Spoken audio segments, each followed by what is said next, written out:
Tuhan bersamamu. Dan bersama rohmu. Inilah Injil suci menurut Markus. Dimuliakanlah Tuhan.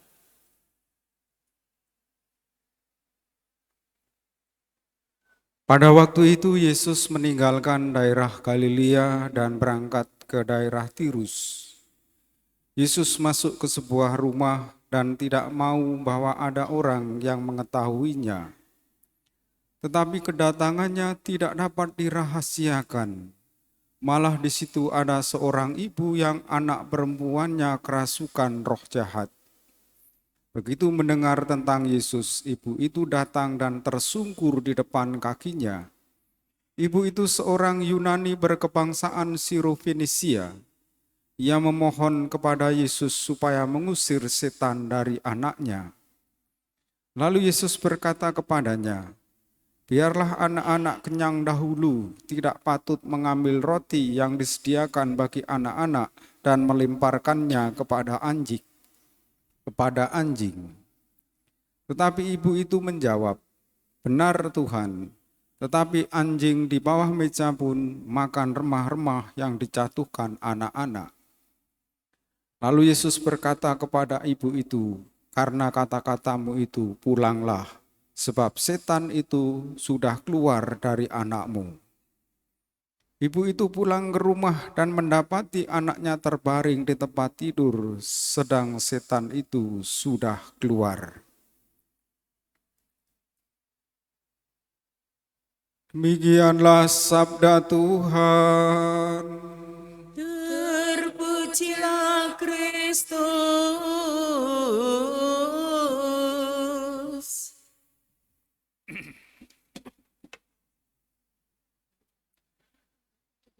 Umat Allah yang terkasih, pada masa tuanya Salomo malah kehilangan kebijaksanaan, kehilangan hikmat hidup.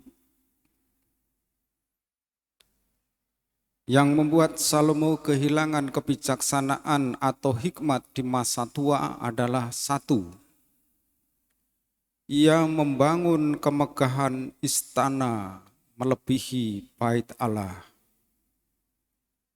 Nomor dua, ia menikahi wanita-wanita asing, terutama ia menikahi anak Raja Firaun.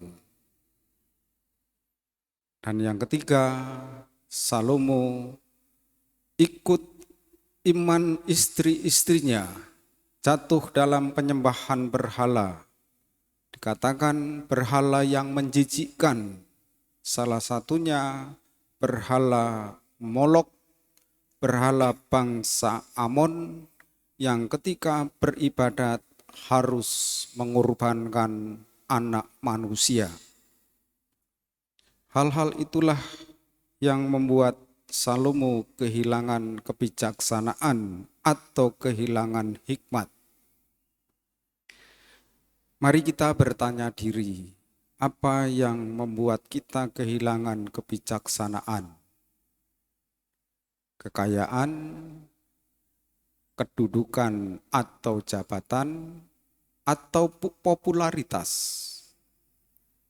Kalau kita tidak punya dua hal yang istimewa itu, barangkali malah hal-hal lain yang membuat kita kehilangan kebijaksanaan.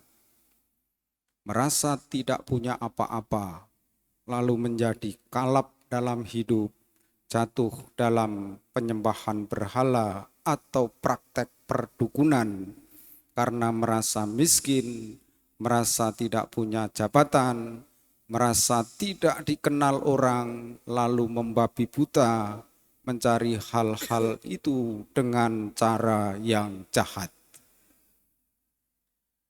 Tuhan menawarkan keselamatan kepada semua orang. Dalam Injil tadi, Yesus menyembuhkan seorang anak dari seorang ibu janda di Siro-Fenisia. Daerah itu adalah daerah asing, bukan bangsa Yahudi.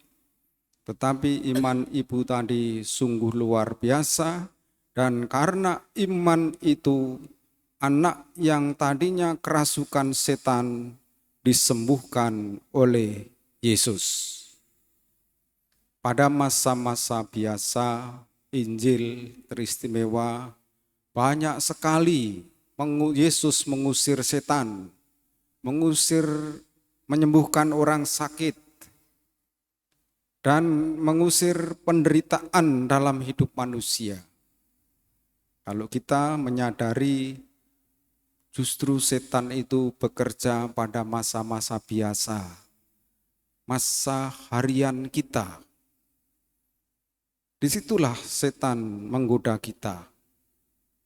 Awalnya dari yang kecil, lalu jatuhnya tak terduga, lalu bisa parah.